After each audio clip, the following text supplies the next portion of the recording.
J'avais l'impression d'être témoin de quelque chose de rare, et qu'il fallait être au bon endroit, au bon moment pour l'apercevoir.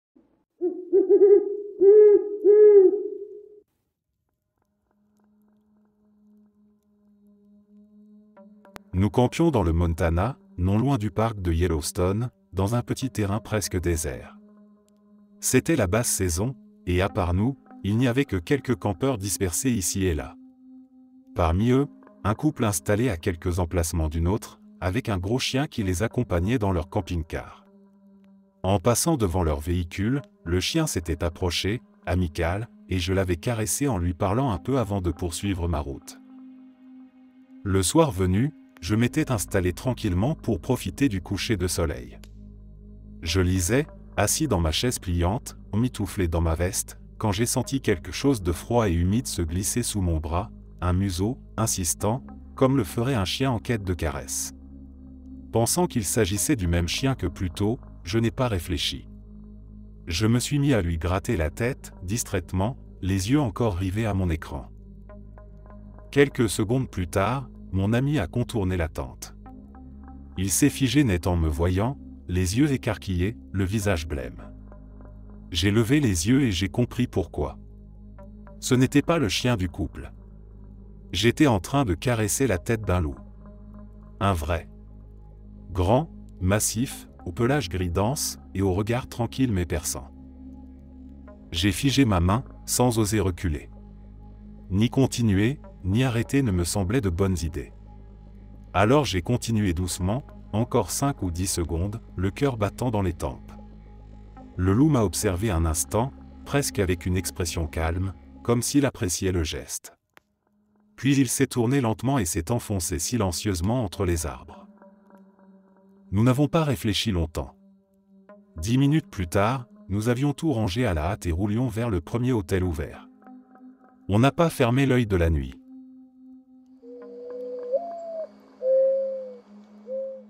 Je vis dans la seule maison au bout d'un chemin de campagne, perdu entre des pâturages et des kilomètres de forêt nationale.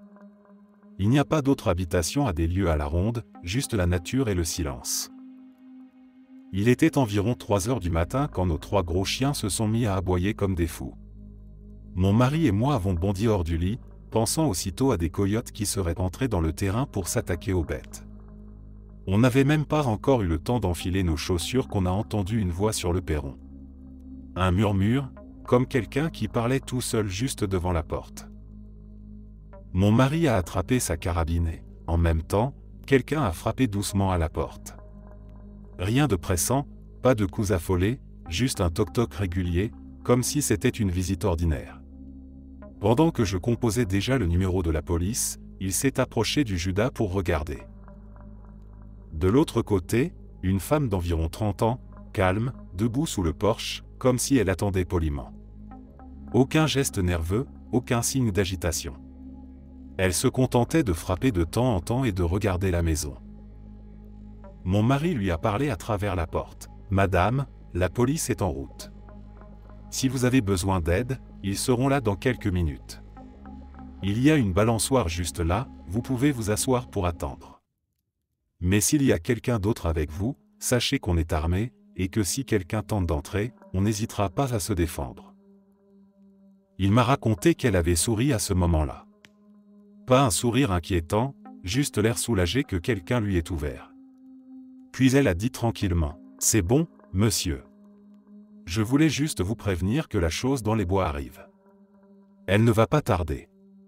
Bonne chance. » Puis elle s'est retournée et est repartie à pied dans l'allée, paisible, sans se presser, comme si elle revenait d'une promenade du soir. Les policiers sont arrivés rapidement et ont fouillé les environs, mais elle avait disparu. Et comme notre maison se trouve à 10 bonnes minutes de route du moindre croisement, ça n'avait aucun sens. Il n'y a rien autour à part des champs et la forêt, et la ville la plus proche est à 20 minutes. J'ai été secoué pendant des semaines. Le mardi suivant, un voisin de la rue d'Aix-en-Grave-Côté est venu nous voir. Il nous a demandé si on avait eu d'autres visiteurs nocturnes. On lui a dit que non, plus rien depuis cette nuit-là.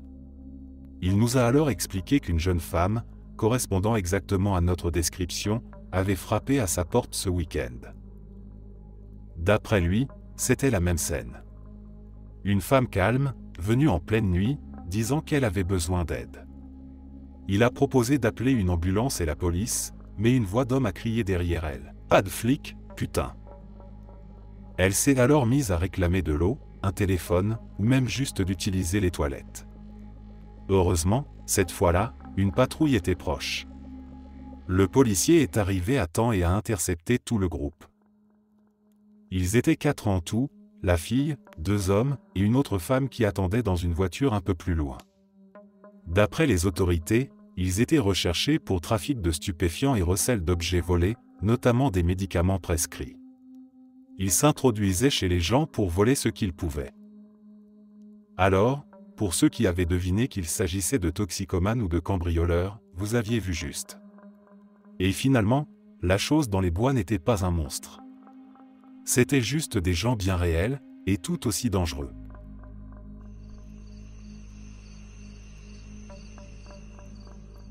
Je roulais seul, en pleine nuit, sur une longue portion d'autoroute au milieu du Montana.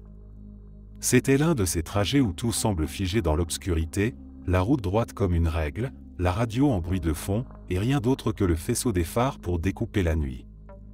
Je filais à près de 160 km/h quand j'ai aperçu une forme étalée sur la bande d'arrêt d'urgence. Juste un instant, mais assez longtemps pour que mon cerveau y voie quelque chose de troublant, un corps. J'ai ralenti, hésité, puis fait demi-tour à la première bretelle pour vérifier.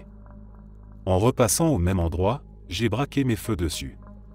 Cette fois, j'ai bien vu. C'était un corps, ou en tout cas ça en avait l'air.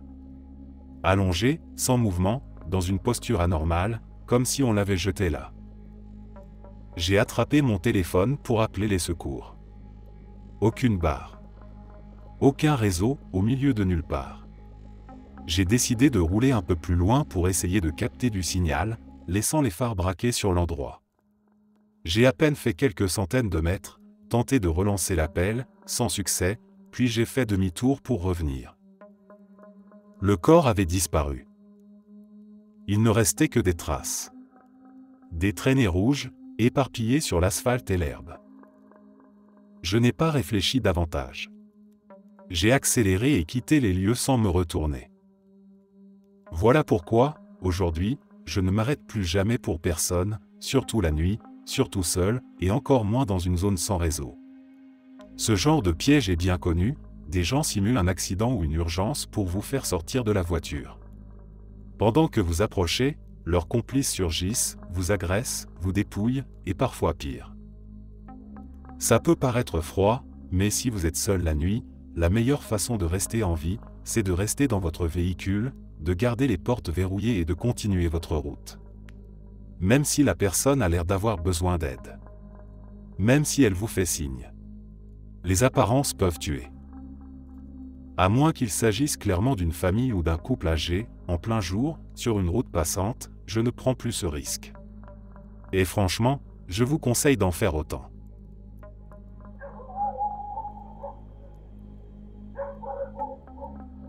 Pendant environ 6 mois, j'ai vécu dans une cabane rudimentaire, sans plancher, juste de la terre battue sous mes pieds. Un isolement total, au cœur de la forêt.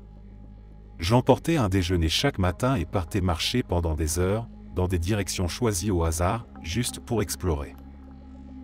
Un jour, alors que je m'étais enfoncé assez loin, je suis tombé sur ce qui ressemblait à un ancien hôtel.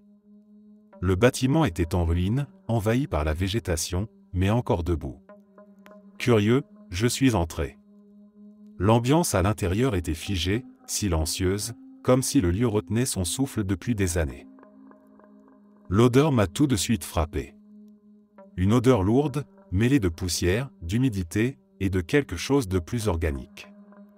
J'ai monté les escaliers qui craquaient sous mes pas et j'ai découvert un grenier sombre, où des dizaines de chauves-souris pendaient au plafond. Certaines ont frémi à mon passage mais sont restées accrochées, comme si elles m'ignoraient. Je suis redescendu, intrigué, et j'ai poussé la porte de ce qui avait été la cuisine. Et là, j'ai compris que cet endroit n'était pas simplement abandonné. Il y avait partout des animaux empaillés.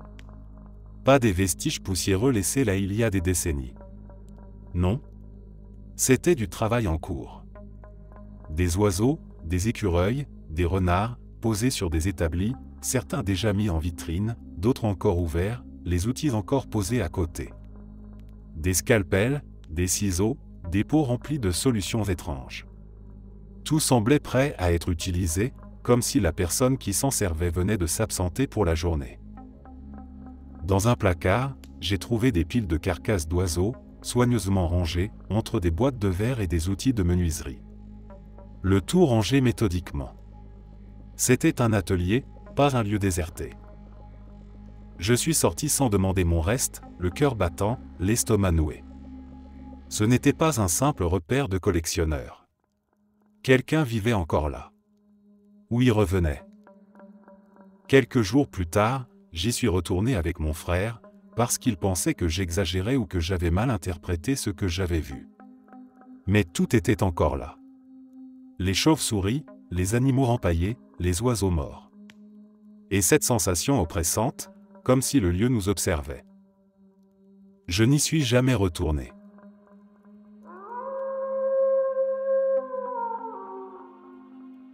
Nous étions partis à la chasse avec un groupe d'amis, chacun d'entre nous étant à environ 100 mètres les uns des autres. Le soleil venait de se coucher et l'obscurité s'installait rapidement. Nous avons décidé de terminer la journée et je commençais à descendre de mon arbre quand j'entendis une branche craquer.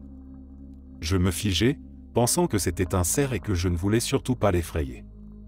Après quelques minutes de silence, un hurlement terrifiant déchira la nuit, venant de l'endroit où la branche avait craqué. Nous n'habitons pas dans une région où l'on trouve des loups, pas du tout. Il y a des coyotes, mais leur hurlement est bien différent. Mon téléphone a commencé à vibrer avec des messages des autres chasseurs, me demandant si j'avais entendu ça. Oui, c'était pratiquement sous mon arbre. Le hurlement était si fort que je pouvais le sentir dans ma poitrine. Après une demi-heure de silence, je rassemblai tout mon courage. Je me laissai tomber de l'arbre, armé seulement d'un couteau, et je me dirigeai vers le groupe. Nous n'avons jamais revu ni entendu quoi que ce soit après cela. C'était un hurlement isolé, dans une zone où il n'y a pas de loups, sur une île où nous chassons depuis 10 ans sans jamais avoir vécu une expérience pareille. Je n'ai toujours pas compris d'où cela venait ni ce que c'était exactement. Chaque fois que j'y repense, j'ai encore des frissons.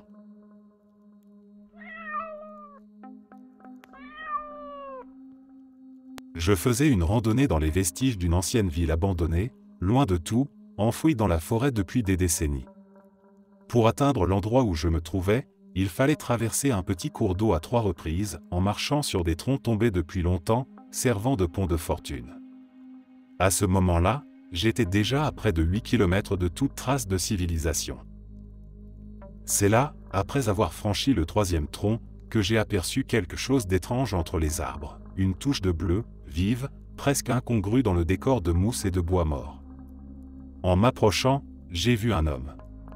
Il devait avoir dans les 60 ans, au moins. Il était assis sur une branche, à quelques mètres du sol, comme s'il avait toujours été là. Il portait un pyjama en satin bleu ciel. Pieds nus. Aucun sac, aucune trace d'équipement, rien. Et pourtant, il était parfaitement propre, les cheveux bien peignés, les ongles nets. Pas du tout le genre d'homme qu'on s'attend à croiser au cœur d'un sentier difficilement accessible, au milieu de nulle part. Et il riait. Un rire continu, presque joyeux, mais qui déclenchait une alarme sourde dans ma tête. Ce n'était pas un rire fou. C'était autre chose. Quelque chose qui n'avait pas sa place ici. Je suis passé à quelques mètres, les saluer d'un hochement de tête par pur réflexe. Il m'a regardé en riant, sans rien dire. Le son du rire a résonné dans la forêt un moment, puis s'est arrêté net. Je me suis retourné pour vérifier. Il n'était plus là. Plus un bruit. Pas une feuille qui bouge, pas une branche qui craque. Juste le silence. Comme s'il n'avait jamais été là du tout. Je ne suis pas quelqu'un de nerveux en forêt. J'ai campé seul, marché des jours sans croiser âme qui vive. Mais ce moment-là, cette rencontre, elle continue de me troubler. L'endroit est bien trop isolé pour ce genre d'apparition. Aucun sentier officiel, aucun abri, aucune logique.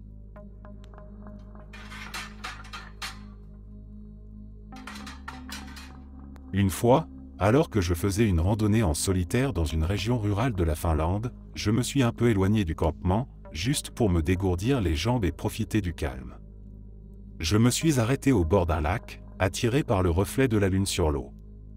L'endroit était paisible, cerné par des arbres élancés, et j'étais seul avec le silence et le souffle discret du vent dans les branches. Je me suis assis au bord, j'ai plongé mes mains dans l'eau froide pour me rafraîchir, me passer un peu d'eau sur le visage. Puis je suis resté là, immobile, à contempler le lac baigné d'argent. C'était le genre de moment où le monde semble suspendu. Et puis, à un moment, j'ai levé les yeux. De l'autre côté du lac, debout entre les troncs, il y avait quelque chose. Une silhouette. Immense. Peut-être la moitié de la hauteur des arbres qui l'entouraient. Fine, presque décharnée. Je crois qu'elle avait des cornes, ou des bois, difficiles à distinguer dans la lumière de la lune, mais ça lui donnait une allure presque irréelle. Ses bras semblaient bien trop longs, comme des branches qui bougent à peine dans l'air froid. Je ne crois pas qu'elle m'ait regardé, mais j'ai senti une tension glaciale dans l'air. Je suis resté figé quelques secondes, incapable de bouger. Puis, sans réfléchir, j'ai pris mes jambes à mon cou et je suis retourné vers le campement aussi vite que je pouvais. Avec du recul, je me dis que j'étais peut-être simplement fatigué. Que la lumière, le silence, le sommeil qui venait, tout ça a dû jouer des tours à mon esprit. Peut-être que c'était juste une illusion, une ombre déformée, un arbre étrange à moitié arraché. Mais je me souviens très clairement de l'avoir vu. Et même aujourd'hui, je n'arrive pas à me convaincre entièrement que ce n'était rien. Je travaillais dans un camp d'été et, cette semaine-là, nous étions en effectif réduit. Ce jour-là, le directeur du camp était parti chercher des fournitures, alors après avoir fini ma journée de travail et mangé, je suis allé dans l'une des cabanes qui avait un téléphone fixe pour appeler un ami. La réception des téléphones portables était quasi inexistante à cet endroit, nous étions coincés entre deux montagnes. C'était la tombée de la nuit, presque la nuit noire, lorsque je suis retourné vers ma cabane. En arrivant près du mât de drapeau, j'ai réalisé que je n'étais pas seul, un grand ours noir passait près de la piscine. Je me suis arrêté, pensant, oh merde, un ours. L'ours s'est arrêté à environ 3 mètres de moi et m'a regardé. J'avais l'impression qu'il pensait, oh merde, un humain. Pendant un long moment, nous nous sommes fixés du regard. Moi, j'étais là, à briller ma lampe de poche sur cet animal sauvage.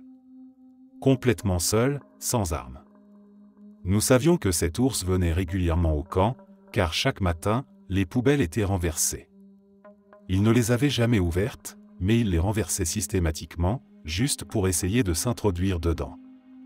Il se dirigeait droit vers la poubelle quand nous nous sommes croisés. Personne n'avait jamais vu cet ours face à face auparavant. Il était à peu près 2 fois ma taille. Alors, qu'est-ce que j'allais faire maintenant? À ce moment-là, l'ours s'est retourné et a quitté le camp, s'éloignant directement de moi. Des années auparavant, lors d'une conférence des gardes forestiers, on m'avait conseillé de rester calme et de tenir bon si je me retrouvais face à un ours. Eh bien, ça a fonctionné. Je ne sais pas si on peut appeler ça quelque chose de flippant ou de mystérieux, mais cela m'a valu un immense respect de la part des enfants une fois que les campeurs sont arrivés. Quelqu'un leur a raconté que j'avais fait fuir un ours tout seul, et ça m'a fait passer pour le plus badass des adultes à leurs yeux. D'accord, je vais prendre ça. Aucun enfant ne m'a parlé de travers de tout l'été. Je n'ai pas soufflé un mot sur ce que j'avais réellement fait, c'est-à-dire rester là, à tenir une lampe de poche pendant une quinzaine de secondes en me sentant complètement idiot, n'ayant aucune meilleure idée de ce qu'il fallait faire.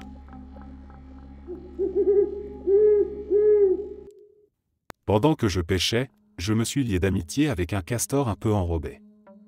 Il est venu se poser juste à côté de moi, et nous avons passé environ 2 heures ensemble. Il se contentait de m'observer, en me suivant du regard pendant que je lançais ma ligne et attrapais des poissons. C'était assez étonnant, presque comme si on partageait un moment de complicité. Au bout d'un moment, un balbuzard est venu plonger dans le lac et a attrapé un bar.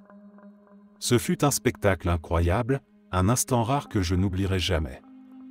Alors que le soleil commençait à se coucher, le castor s'est lentement dirigé vers le lac et a plongé pour repartir dans ses eaux, et nous avons chacun repris notre chemin.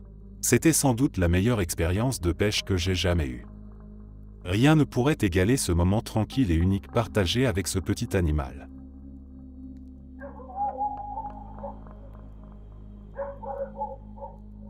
Ça s'est passé un été, en plein mois de juillet, alors que je campais avec mon ami de l'époque, ma fiancée, et un de nos potes.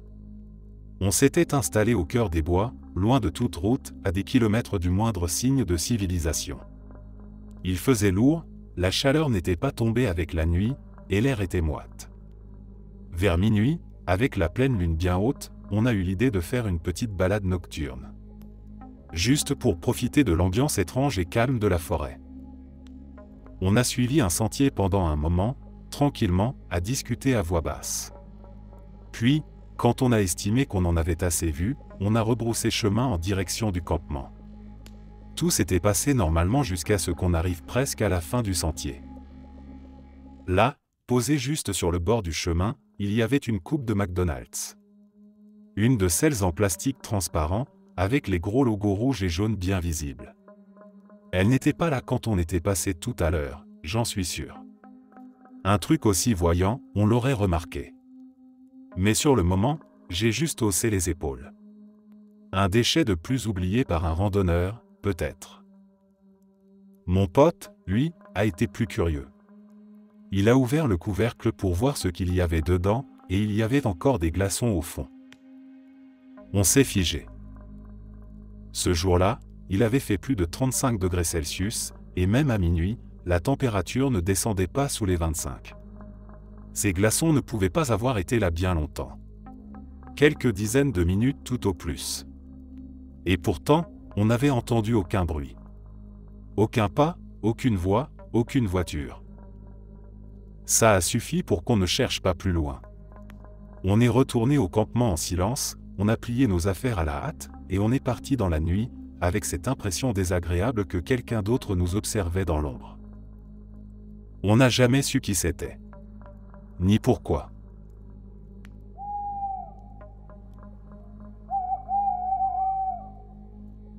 Pendant mes années d'université, je travaillais l'été comme guetteur de feux de forêt. Seul, isolé dans une tour à plus de 2000 mètres d'altitude, parfois des semaines entières sans croiser un autre être humain. Et dans ces longues périodes de solitude, j'ai vu, et surtout entendu, des choses que je n'ai jamais su expliquer. Des bruits étranges, des formes furtives, des mouvements dans la brume ou dans la canopée. Mais une chose en particulier me revient, même encore aujourd'hui. Une nuit, allongé dans le petit lit au sommet de ma tour, je regardais les arbres s'étendre à perte de vue. Pas de lune cette nuit-là, juste le silence de la forêt et quelques étoiles qui perçaient à travers les nuages. C'est là que j'ai vu une lumière se déplacer lentement entre les arbres. Au début, j'ai pensé à des phares de voiture. Peut-être un 4x4 sur une piste lointaine. Mais l'endroit était inaccessible en véhicule. Puis la lumière a changé de direction. Elle s'est élevée verticalement dans les airs, lentement, comme si elle flottait, jusqu'à atteindre une altitude presque égale à la mienne. J'estime qu'elle était à une trentaine de kilomètres, stationnaire, suspendue au-dessus des arbres. Et elle est restée là. Pendant une demi-heure. Juste là. Puis, aussi lentement qu'elle était montée, elle a redescendu et a disparu sous la canopée. Je ne l'ai plus revue. Sur le moment, j'étais figé. Mal à l'aise, pas terrifié, mais clairement perturbé. J'ai essayé de trouver une explication rationnelle. Un avion ? Un hélicoptère ? Un ballon météo, peut-être ? Mais aucun de ces objets ne se déplace ou ne se comporte de cette façon, surtout sans aucun bruit. Le lendemain matin, un autre guetteur, posté de l'autre côté de la vallée, m'a appelé par radio. Il m'a demandé, sans détour, « T'as vu la lumière, toi aussi hier soir ?» Il l'avait vue de plus près que moi. Et d'après lui, quand elle a disparu sous les arbres, elle est descendue précisément dans un petit lac reculé qu'il connaissait bien. Un endroit accessible uniquement à pied ou à cheval. Rien autour, pas de cabane, pas de route. Juste un lac perdu dans la montagne. C'est là que ça devient encore plus étrange. Ce lac est connu dans la région comme un bon spot à truites. Pourtant, après cette nuit-là, tout a changé. Cette même saison, un phénomène inexpliqué a touché le plan d'eau, une sorte d'algue ou de contamination qui a tué tous les poissons. Ils l'ont reconstitué, réintroduit des poissons, tout morts. L'été suivant, pareil. Et encore celui d'après. Personne n'a su expliquer ce qui s'était passé. Aucun précédent. Aucun signe de pollution naturelle. Juste une eau devenue soudainement inhabitable. C'est la seule lumière que j'ai vue cette année-là qui ne pouvait pas être attribuée à un avion, un reflet de phare ou une lanterne quelconque. Ce n'était pas un drone non plus. À l'époque, ces appareils n'étaient ni disponibles au grand public, ni capables de rester stationnaires aussi longtemps, à cette distance, avec une lumière visible depuis plus de 20 km. C'était il y a longtemps, et pourtant, je m'en souviens dans les moindres détails.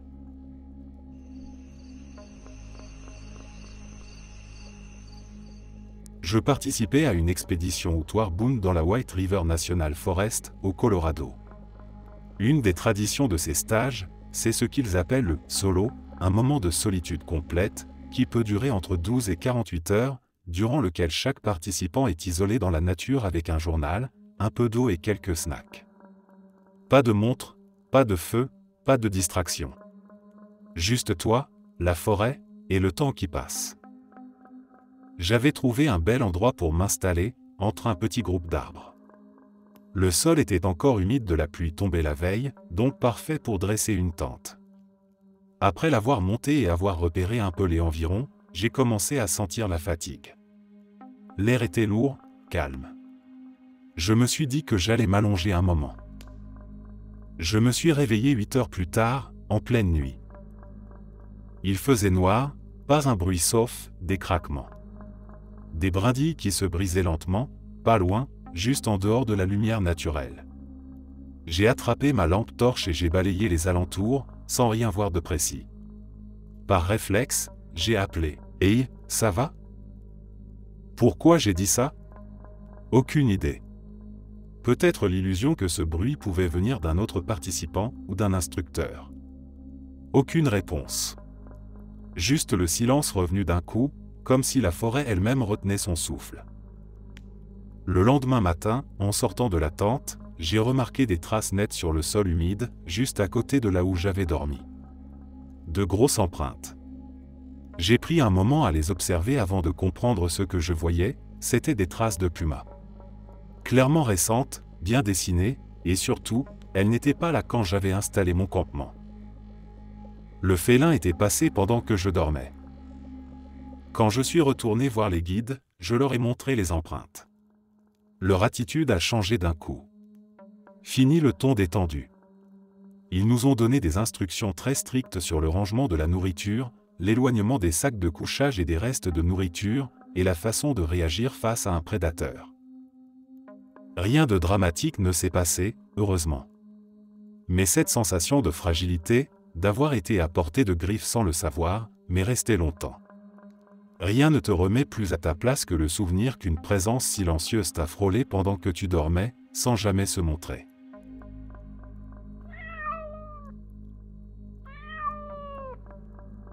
J'étais à l'avant d'un voilier en pleine traversée de l'Atlantique, alors que le vent soufflait fort et que la mer ne laissait aucun répit. Le bateau filait à près de 15 nœuds, penché sous la pression des voiles, et chaque membre d'équipage devait prendre un tour de garde à la proue, seul pendant 2 heures, pour repérer tout obstacle flottant ou danger potentiel dans les vagues. Ce soir-là, c'était mon tour. J'étais là, cramponné, les yeux fixés sur l'horizon instable, avec pour seul son le claquement des voiles et le bruit sourd des vagues qui frappaient la coque. Tout à coup, à une dizaine de mètres devant moi, j'ai aperçu une lueur étrange à la surface de l'eau. Un éclat métallique, presque irréel dans l'agitation grise de l'océan. J'ai eu à peine le temps de comprendre ce que je voyais, un conteneur d'expédition, à moitié immergé, ballotté par la mer. Ces blocs d'acier tombés des cargos sont des cauchemars flottants, invisibles jusqu'à la dernière seconde. Avant que je puisse crier quoi que ce soit, le bateau l'avait déjà évité. De justesse. Quelques pieds seulement entre nous et une collision frontale. À cette vitesse, dans cette mer, l'impact aurait suffi à briser la coque. On aurait coulé au beau milieu de l'Atlantique, en pleine tempête, à des centaines de kilomètres de tout. C'est comme ça que j'ai failli faire naufrage en pleine mer, à cause d'un morceau de métal abandonné à la dérive.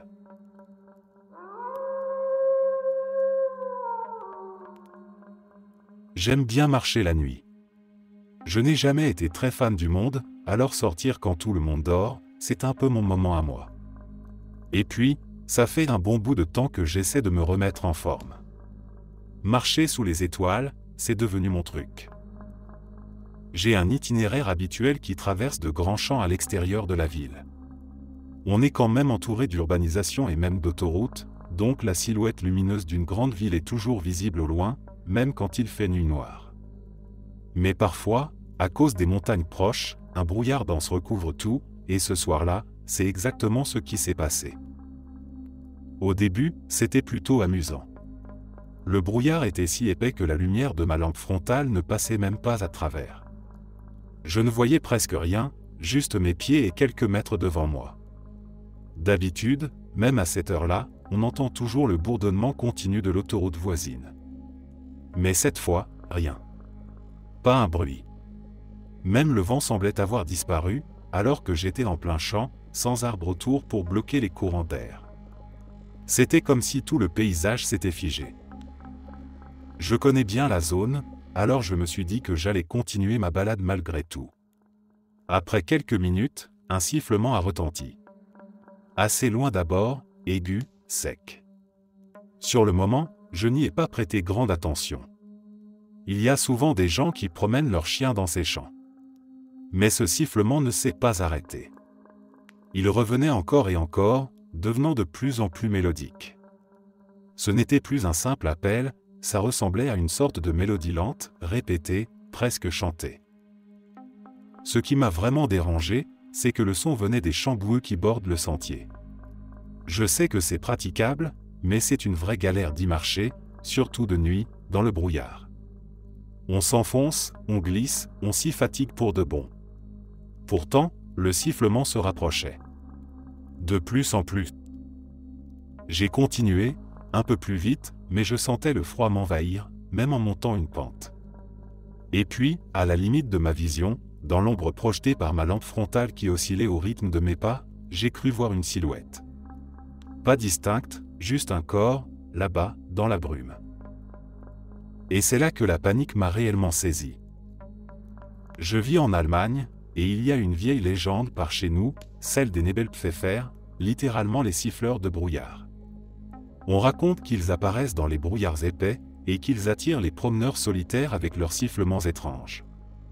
Il existe même des récits historiques à leur sujet. L'un des plus connus date de la guerre de 30 ans. En 1622, un petit village près de Düsseldorf a été enveloppé de brouillard toute une nuit. Des sifflements mystérieux ont été entendus tout autour du village, et au matin, plus d'une douzaine d'habitants avaient disparu, sans laisser de traces. On dit que les Nebelpfeffer se tiennent toujours juste à la limite de ce que l'on peut voir. Qu'ils ne s'approchent jamais vraiment, mais qu'ils vous suivent, patiemment. Si vous connaissez leur mélodie préférée et que vous la sifflez, peut-être qu'ils vous laisseront en paix. Sinon, on ne vous revoit jamais. J'ai repensé à tout ça, et j'ai eu le sang glacé. J'ai tourné les talons et j'ai marché, puis couru, jusqu'à chez moi. Le brouillard semblait vouloir m'avaler, mais j'ai fini par retrouver les lumières familières de la ville. Je ne l'ai vécu qu'une seule fois. Je crois que j'ai jamais été aussi essoufflé de ma vie. Depuis, quand le brouillard tombe, je reste chez moi. Il y a des choses qu'il vaut mieux ne pas provoquer.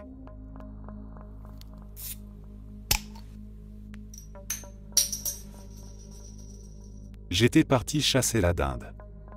On avait commencé à marcher en pleine nuit, et vers 4 heures du matin, chacun avait trouvé un bon coin pour se poster. Mon partenaire de chasse était à environ 400 mètres de moi, juste à portée de voix. Il faisait nuit noire. On essayait de garder les lampes éteintes pour ne pas effrayer le gibier. Le silence était pesant, seulement brisé par des sons que je n'arrivais pas à identifier clairement. J'entendais des bruits de pas, des pas humains, qui semblaient venir de directions différentes, comme si quelqu'un tournait autour de moi sans jamais s'approcher vraiment. Ça m'a mis mal à l'aise, mais j'ai essayé de me concentrer. Puis j'ai entendu une voix, à peine à quelques mètres derrière moi. Elle a dit « Salut toi ». C'était exactement la voix de mon partenaire. En même temps, une odeur de café mêlée à celle des Marlboro rouges a flotté dans l'air. J'ai répondu « Ça va » en espérant qu'il allait s'approcher. Aucun son. Rien. Juste le silence à nouveau. J'ai allumé brièvement mon briquet pour essayer d'y voir quelque chose, mais il n'y avait personne. J'ai répété 2 ou 3 fois, pensant qu'il voulait me faire une blague ou qu'il se cachait. Finalement, j'ai crié pour l'appeler, et il m'a répondu, depuis son poste, à bonne distance de là, comme s'il n'avait jamais bougé. La pluie a commencé à tomber au loin, et parfois, des éclairs de chaleur illuminaient brièvement le champ devant moi. À un moment, un arbre m'a donné l'impression qu'un homme se tenait debout là-bas. Le genre de silhouette qui paraît humaine quand on est tendu. Mais quand la lumière est revenue, il n'y avait plus rien. Encore des bruits de pas autour de moi. Toujours ce sentiment qu'on m'observait, sans jamais voir quoi que ce soit. Quand le ciel a commencé à pâlir, j'ai décidé de faire une pause. Je ne me sentais pas bien. Un mélange de fatigue et d'un malaise que je n'arrivais pas à expliquer. Je suis allé rejoindre mon partenaire, juste pour éclaircir ce qui s'était passé. Il m'a regardé, un peu surpris, et m'a assuré qu'il n'avait jamais quitté son poste. Pas une seule fois. Pas même pour aller aux toilettes.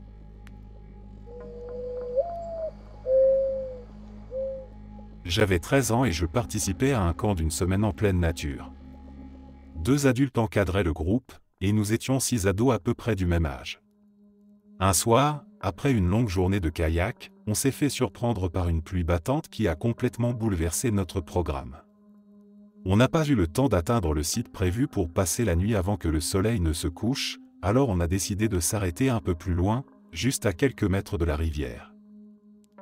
On était trempés, épuisés, affamés, les adultes étaient trop fatigués pour allumer un feu, et comme il faisait encore chaud, ils nous ont dit qu'on n'avait pas besoin de monter nos abris.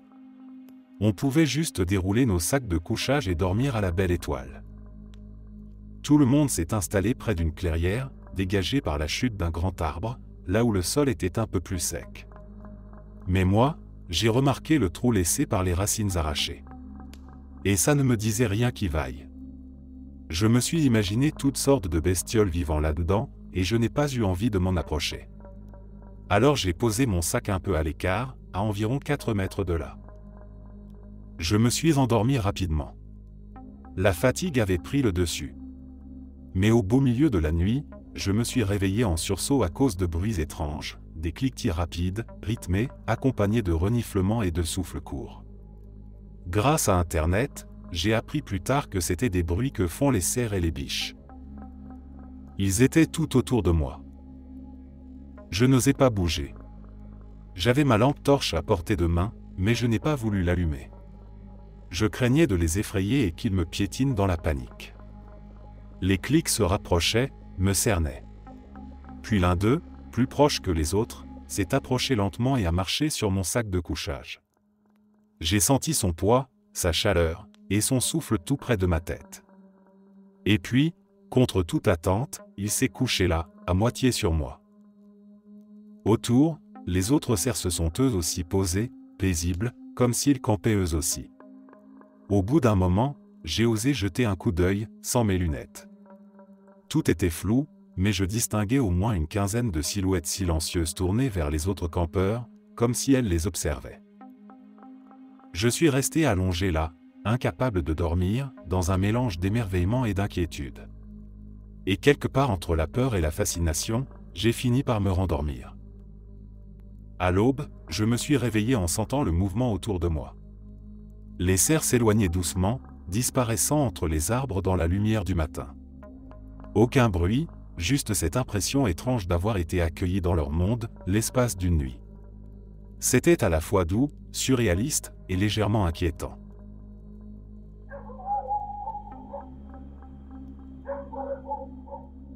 Je fais souvent de longues randonnées dans les Blue Mountains, en Nouvelle-Galles du Sud. C'est une habitude que j'ai depuis toute petite, quand je partais marcher avec mon père. Maintenant, j'y vais parfois seul, surtout pour les trajets plus courts. Je sais que ce n'est pas l'idée la plus prudente, surtout en tant que femme seule dans la nature, mais j'ai toujours 1 ou 2 couteaux sur moi et un téléphone satellite, donc je me sens plutôt en sécurité. Ce que je recherche surtout, c'est ce sentiment d'être complètement entouré par la brousse, coupé du monde. Il y a environ 5 ans, j'ai eu la brillante idée de faire une randonnée sur 2 jours toute seule. Sur le papier, c'était une super aventure. En réalité, pas vraiment. La première journée s'est bien passée. J'ai croisé 3 ou 4 petits groupes qui marchaient en sens inverse. En fin d'après-midi, j'ai trouvé un coin tranquille pour la nuit, à une trentaine de mètres du sentier, à peine visible à cause des arbres et des buissons. J'ai dégagé un peu le sol avec ma machette pour installer ma tente une place. La nuit est tombée et j'ai commencé à m'endormir avec les sons familiers de la faune autour de moi, quelques oiseaux, les bruissements d'animaux dans les feuilles. Mais un bruit m'a sorti de ma somnolence.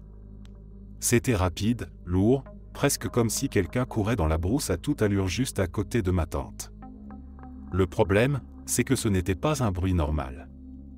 Il y avait trop peu de pas pour couvrir une telle distance, et surtout, dans ce coin-là, on ne court pas dans les fourrés comme ça.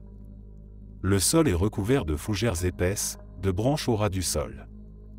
Même marcher doucement demande un minimum d'effort et d'équilibre. J'ai pensé que c'était peut-être une branche tombée ou un animal qui avait bondi. Pas très rassurant, mais pas encore inquiétant. Le lendemain matin, je me suis levé, j'ai déjeuné tranquillement, puis j'ai replié ma tente et repris la piste. Après une trentaine de minutes, j'étais de nouveau seul, entouré de silence et de buissons denses. C'est à ce moment-là que j'ai entendu un craquement, le son net d'une branche écrasée. Ça venait de ma gauche, un peu en retrait du sentier. Je me suis arrêté, j'ai tourné la tête, et j'ai senti tout mon corps se figer. Il y avait quelque chose dans la brousse. Quelque chose qui me regardait. Ce n'était pas un animal. Ce n'était pas un humain non plus. Je ne pourrais pas dire exactement sa taille, mais il faisait au moins 2 têtes de plus que n'importe qui. Peut-être 2,60 m, voire plus.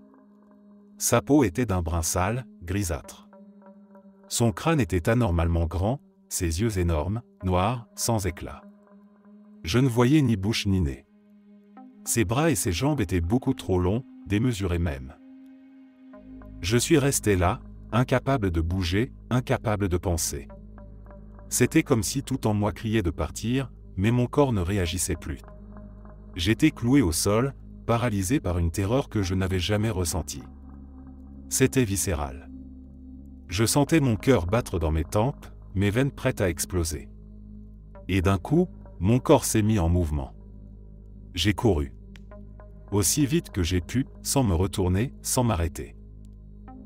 J'ai couru jusqu'à ce que je voie des gens devant moi, des randonneurs qui marchaient dans la même direction.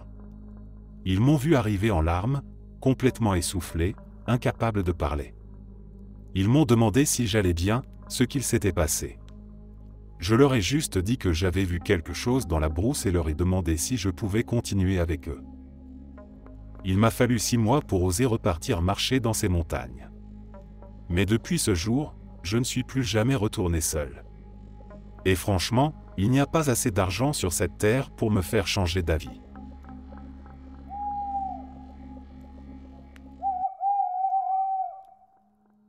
Je bossais dans un ranch au sud de l'Arizona, juste à quelques kilomètres de la frontière. À l'époque, je ne considérais pas vraiment l'endroit comme isolé. J'avais mes chevaux, les vaches à surveiller, le soleil toujours là. En y repensant, c'était peut-être un peu trop calme, assez pour que je parle aux bêtes. Et que parfois, j'ai l'impression qu'elles me répondaient. Un jour, je faisais la vérification des clôtures avec un gars d'un autre camp. On suivait la ligne, comme d'habitude, et il a fallu descendre dans le lit asséché d'une rivière qui serpentait un peu entre les collines. Rien d'inhabituel jusque-là.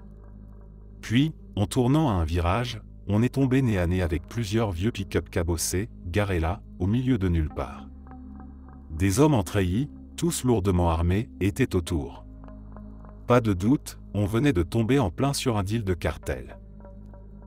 Mon partenaire, qui avait déjà vu ce genre de scène, m'a soufflé de garder la tête droite et de continuer à avancer, lentement, sans s'arrêter. On a traversé l'espace au pas, sur nos chevaux, en silence. Tous les regards étaient braqués sur nous.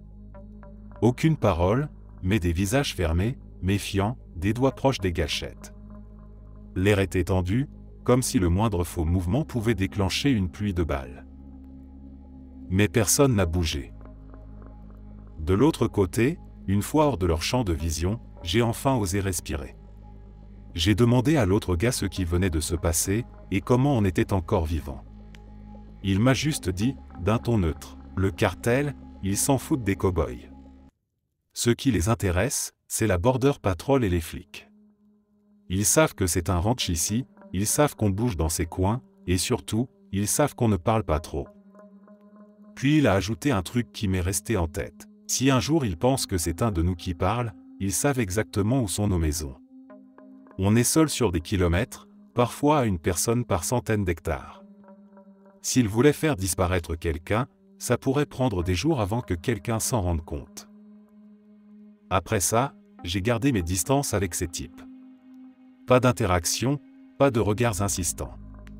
Juste des chevaux, des clôtures, du silence et parfois, une ombre qui traverse l'horizon.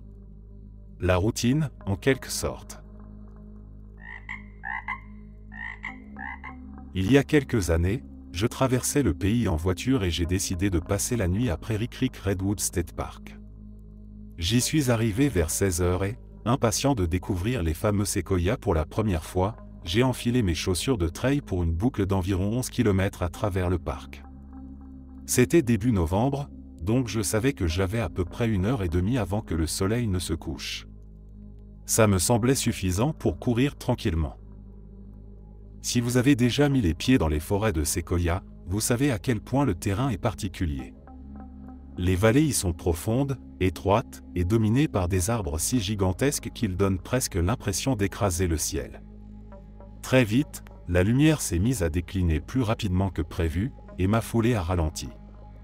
J'ai fini par marcher, les yeux plissés pour discerner le sentier qui devenait de plus en plus flou dans la pénombre. C'était le début d'une situation un peu limite, mais je savais que tant que je restais en mouvement, je ne risquais pas d'avoir froid. Je me suis donc concentré sur le chemin et sur l'atmosphère du lieu. Il régnait un silence impressionnant. Je crois que je n'ai entendu que 2 ou 3 oiseaux, des juncos peut-être. Mais ce silence n'avait rien d'inquiétant. Il y avait une sorte de gravité paisible dans l'air, une présence tranquille, immense, presque solennelle. Comme si cette forêt existait depuis si longtemps qu'elle se souciait peu des petits tracas humains. Il me restait encore 3 ou 4 kilomètres à faire pour revenir au campement quand, en tournant un virage, je suis tombé nez à nez avec une sphère lumineuse, suspendue au milieu du sentier. Elle brillait d'un éclat argenté très doux, presque irréel. J'ai fermé les yeux, pensant à un simple effet d'optique, peut-être une illusion créée par la faible lumière. Mais quand je les ai rouverts, la sphère était toujours là. Je suis resté un moment à la fixer, sans trop savoir quoi faire. Puis, avec précaution, j'ai tendu la main pour la toucher. Rien. Pas de chaleur, pas de résistance, juste ma main baignée dans cette étrange lueur argentée. Je voyais chaque détail de mes doigts, comme s'ils étaient éclairés de l'intérieur. Je me suis mis à suivre les contours de la sphère du bout des doigts, fasciné, presque hypnotisé. Pourtant, je n'ai pas osé la traverser. Il y avait quelque chose de trop mystérieux, trop inattendu. Le froid a fini par me ramener à la réalité. J'ai regardé autour de moi pour voir comment contourner l'objet. Et c'est à ce moment-là que j'ai vu la lune se lever, juste au-dessus de la crête. J'ai compris alors ce que j'étais en train de voir, un rayon de lune, traversant un angle précis de la vallée et se reflétant dans les particules en suspension dans l'air. Le tout formait une illusion parfaite, comme un globe suspendu dans l'espace. Une beauté naturelle, certes étrange, mais tout à fait explicable. Et pourtant, même en connaissant la cause, je n'oublierai jamais ce que j'ai ressenti en arrivant sur ce virage. Ce n'était pas de la peur. C'était une clarté brutale, un instant suspendu où tout semblait possible. Une ouverture complète à l'inconnu, à la beauté brute et silencieuse du monde.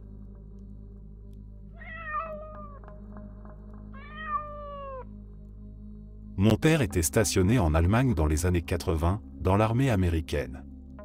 Tous les 10 ans environ, l'armée organisait ce qu'on appelait un « Winter Reforgé », une sorte de grand exercice militaire où deux équipes s'affrontaient dans une simulation de guerre.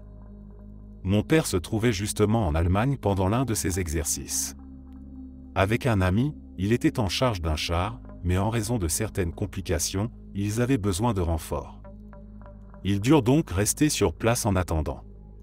S'ennuyant profondément, ils décidèrent de marcher jusqu'à un petit village voisin pour acheter une bouteille d'Applecorn, une sorte d'alcool local. Alors qu'ils arrivaient dans le village, ils croisèrent un jeune garçon à vélo. Ils s'arrêtèrent pour lui demander où ils pourraient trouver une bouteille d'Applecorn, et le garçon leur donna des directions précises. En suivant ces indications, ils aperçurent un bar, bondé de monde, mais le jeune garçon ne leur avait pas mentionné cet endroit. Curieux, ils décidèrent malgré tout d'entrer. À peine franchis les portes, tout le monde s'arrêta net dans ce qu'il était en train de faire, les regards se fixèrent sur mon père et son ami, y compris les serveuses. Ce silence dura quelques secondes avant que, simultanément, tout le monde ne reprenne ses activités comme si de rien n'était. Un peu mal à l'aise, ils demandèrent à acheter une bouteille d'Applecorn, mais on leur refusa la vente. À la place, on leur offrit à chacun un verre gratuit. Après cela, on insista pour qu'ils s'assoient et mangent. Des grandes coupes de nourriture circulaient entre les clients, chacun prenant une portion avant de passer le récipient à quelqu'un d'autre. Mais mon père n'était pas venu pour manger, il voulait simplement acheter de l'Applecorn.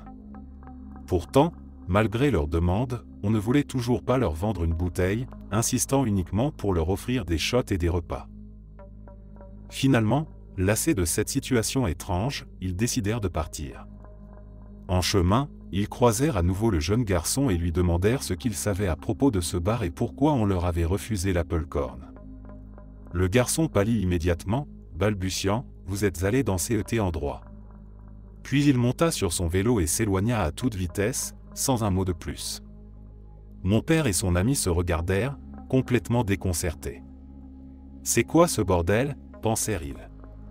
Intrigués, ils décidèrent de retourner au bar pour en avoir le cœur net. Mais à leur arrivée, l'endroit était complètement désert. Les lumières étaient éteintes, et en regardant à travers les vitres, ils virent que les chaises étaient renversées sur les tables, recouvertes de toiles d'araignée. Les étagères derrière le bar étaient vides, et il n'y avait plus aucune bouteille d'alcool. Ils parcoururent les environs pour être sûrs que c'était bien le même endroit, et il n'y avait aucun doute, c'était bien ce même bar, qui à peine quelques minutes avant, était plein de monde. Étonnés et un peu inquiets, ils se rendirent dans un autre bar, achetèrent enfin leur bouteille d'Applecorn, et quittèrent la ville aussi vite que possible.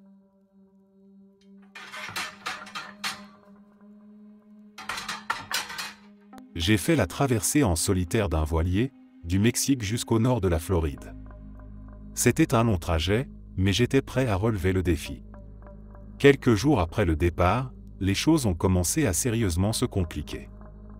Le mauvais temps s'est levé, du genre à vous faire douter de tout ce que vous pensiez savoir sur la mer. L'électronique a commencé à dérailler, certains équipements ont lâché, et pour couronner le tout, il y avait trop de cargo dans le secteur pour que je puisse me permettre de dormir. Résultat, 54 heures sans sommeil. 2 jours et demi à jongler entre les réglages, les vérifications, les manœuvres, et cette tension constante à surveiller les radars pour éviter une collision. Vers la fin de cette période, je suis entré dans un drôle d'état. Je ne me sentais plus vraiment fatigué, ni éveillé. Tout était comme enveloppé dans du coton. C'est là qu'ils sont apparus. D'abord, c'était elle, mon ancienne copine du lycée, assise à côté de moi comme si elle n'était jamais partie. Puis un ancien collègue, quelqu'un que je n'avais pas vu depuis plus de 15 ans. Et pourtant, on discutait. Longtemps. De tout et de rien. Il me posait des questions, on parlait du bateau, de souvenirs que je croyais oublier. Le ton était léger, amical. Tout semblait étrangement naturel.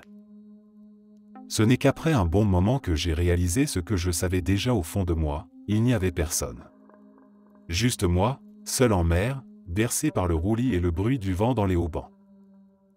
Je n'ai jamais été sujet aux hallucinations. Mais là, ce n'était pas juste des images fugaces ou des sons étranges.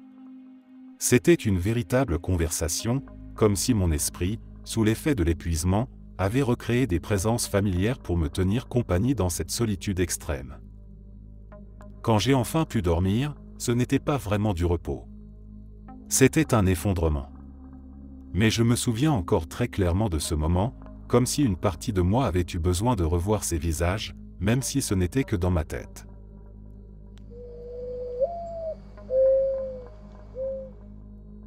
C'est pas une histoire qui m'est arrivée directement, mais c'est un bon pote à moi qui l'a vécue, et honnêtement, elle mérite d'être racontée.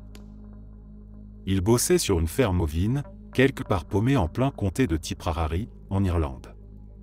C'était en plein mois de février, donc un froid à couper au couteau, et il logeait dans une vieille bâtisse en pierre, le genre de maison qui n'a jamais connu l'isolation. On l'avait engagé pour veiller sur les brebis pendant la période des mises bas, seul, à des kilomètres de toute âme qui vive. Comme on peut l'imaginer, il ne prenait pas de risques. Il avait emmené son fusil, qu'il gardait à portée de main près du lit. Et à ses pieds, fidèle au poste, son chien de berger, Rocky, qui dormait roulé en boule contre ses jambes. Au bout d'une quinzaine de jours de cette routine glaciale et monotone, il s'était un peu habitué à l'ambiance. Ce soir-là, comme souvent, il s'était servi 2 bons verres de whisky pour se réchauffer les os avant d'aller dormir. Il avait vérifié que le fusil était bien chargé, caressé Rocky sur la tête, et s'était glissé sous les couvertures. Aux alentours de 3 heures du matin, un cri étrange l'a sorti de son sommeil d'un coup. Pas un hurlement humain, pas un aboiement, mais un son primal, venu de dehors. Ça lui a glacé le sang. Il s'est redressé comme une flèche. Et c'est là que tout a dégénéré. Dans la confusion, il a renversé le fusil qui reposait contre le lit. Le coup est parti, dans un fracas assourdissant.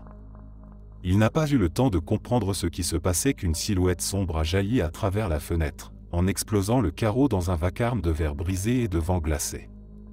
Dans un état de panique totale, il est resté figé, agrippé à ses couvertures, convaincu qu'il allait y passer. Il m'a avoué plus tard qu'il avait littéralement chié dans son froc sur le coup.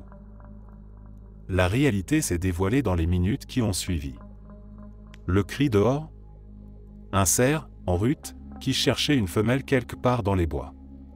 Le coup de feu? Son propre fusil, qui s'était déclenché en tombant.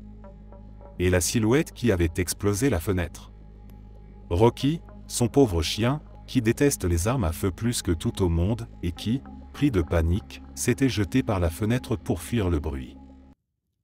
Le chien s'en est tiré avec quelques coupures et une énorme frayeur. Mon pote, lui, a passé le reste de la nuit à nettoyer du verre et à essayer de retrouver un semblant de dignité. Depuis, il n'a plus jamais posé son fusil aussi près du lit, et Rocky a droit à la couverture chauffante quand ils sortent ensemble.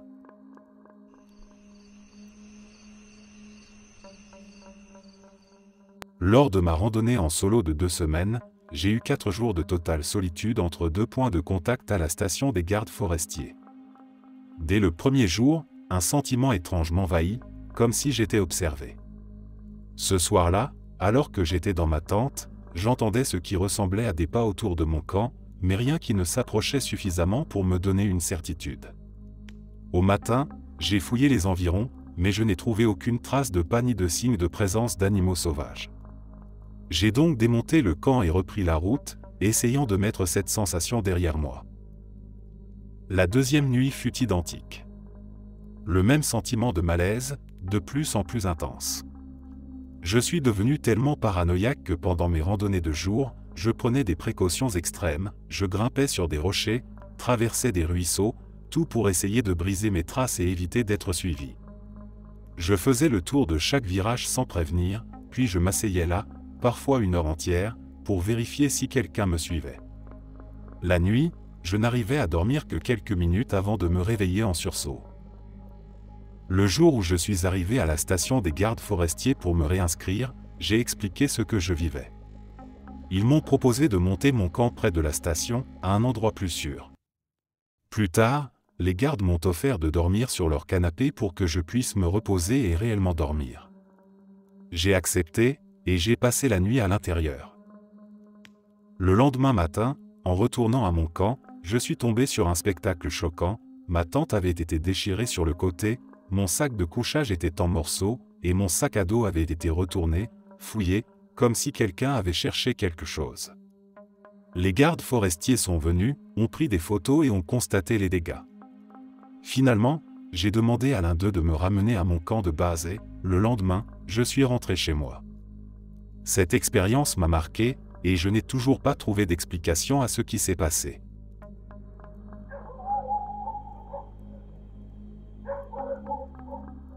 Un après-midi, je me trouvais sur l'île d'Oahu, à Hawaï, pour une randonnée avec mon copain dans la région de Nuuanu-Pali. C'était notre première fois à Hawaï, notre première vraie immersion dans un paysage aussi dense, aussi vivant.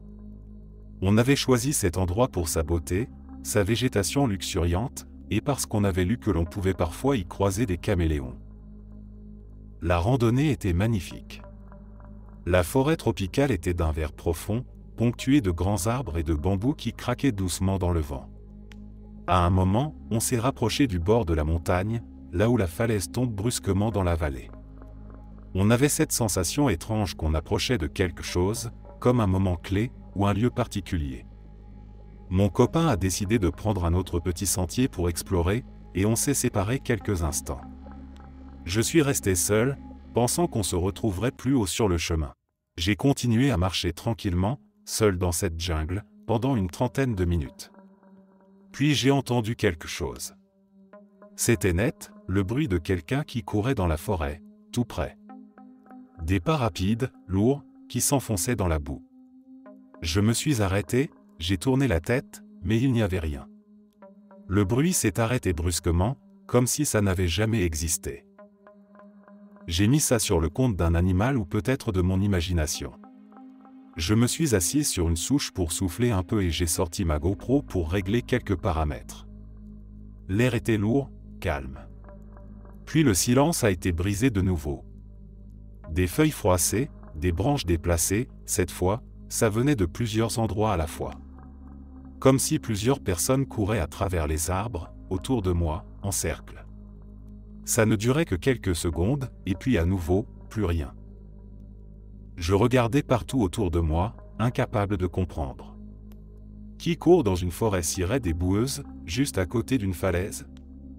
Il n'y avait aucun sentier dans la direction des bruits, aucun signe de vie. Et pourtant, je ne me sentais plus seul. Quelque chose dans l'air avait changé. J'avais la sensation oppressante qu'on m'observait, qu'il y avait des dizaines d'yeux posés sur moi depuis les forêts. Je ne voyais personne, mais la sensation était réelle, presque physique. Un malaise a commencé à s'installer, et je me suis levé sans attendre. J'ai quitté la zone pour retrouver mon copain. En descendant, les bruits avaient cessé, mais l'impression que quelque chose restait derrière moi ne m'a pas quitté. De retour à l'hôtel, je n'arrêtais pas d'y penser. J'ai fini par chercher des infos sur la région, et c'est là que j'ai découvert ce que beaucoup d'autres avaient vécu. Les bruits de pas, les courses invisibles dans les bois. Certains disent que ce sont les âmes des guerriers tombés lors de la bataille de Nuuanu, à la fin des années 1700.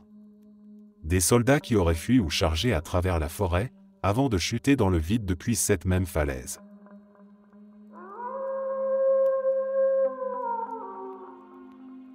J'étais dans le nord du Michigan, pas très loin d'Escanaba, avec ma copine de l'époque et sa famille. À chaque fois qu'on prenait la route pour aller chez ses grands-parents, on passait devant cette vieille maison complètement abandonnée, plantée là comme un souvenir oublié. Elle avait ce genre d'aura qu'on n'oublie pas, longue, affaissée, envahie par les herbes hautes, avec des volets pendus de travers. Un vrai cliché de maison hantée. Un jour, j'ai dit que je voulais m'arrêter pour prendre une photo et jeter un œil à l'intérieur. Ma copine a catégoriquement refusé de m'y accompagner. Elle n'avait même pas envie de s'en approcher. Alors j'y suis allé seul. J'ai passé un bon quart d'heure à fouiller les vestiges de ce qui avait été autrefois une vie. Des papiers humides, des meubles renversés, un jouet rouillé dans un coin, comme si les habitants étaient partis un jour et n'étaient jamais revenus. J'ai fini par grimper jusqu'à une fenêtre à l'étage pour faire coucou, et elle m'a pris en photo depuis la voiture, l'air exaspéré. Elle a crié « On peut partir maintenant, s'il te plaît ». Je suis redescendu tranquillement, prêt à quitter les lieux, quand j'ai remarqué une porte que je n'avais pas vue en entrant. Une simple porte en bois au fond du couloir, banale, mais complètement invisible à l'arrivée, comme si la maison avait attendu que je sois seul pour me la montrer. Je l'ai ouverte, juste un peu. Un peu de lumière naturelle s'est glissée dans l'ouverture et a éclairé les 2 premières marches d'un escalier en pierre qui descendait vers ce qui devait être une cave. Mais au-delà de ça, il n'y avait rien. Pas une ombre, pas une forme, pas même du noir. C'était un vide. Comme si, au lieu d'un sous-sol, la maison s'ouvrait sur quelque chose d'autre, un endroit qui ne faisait pas partie du monde réel. Pas de froid glacial, pas de courant d'air, juste une impression de néant total. D'un coup, tous les poils de mes bras se sont hérissés. Mon corps entier s'est contracté comme s'il avait compris quelque chose avant même que je le formule. J'ai eu cette certitude absolue qu'il ne fallait pas que je descende là. Qu'il ne fallait même pas que je regarde trop longtemps. Alors j'ai doucement refermé la porte, sans un bruit, comme si je risquais de réveiller quelque chose. Je suis sorti de là sans dire un mot. Je n'y suis jamais retourné. Et pourtant, en écrivant ces mots maintenant, mes yeux piquent et j'ai la chair de poule comme si j'y étais encore.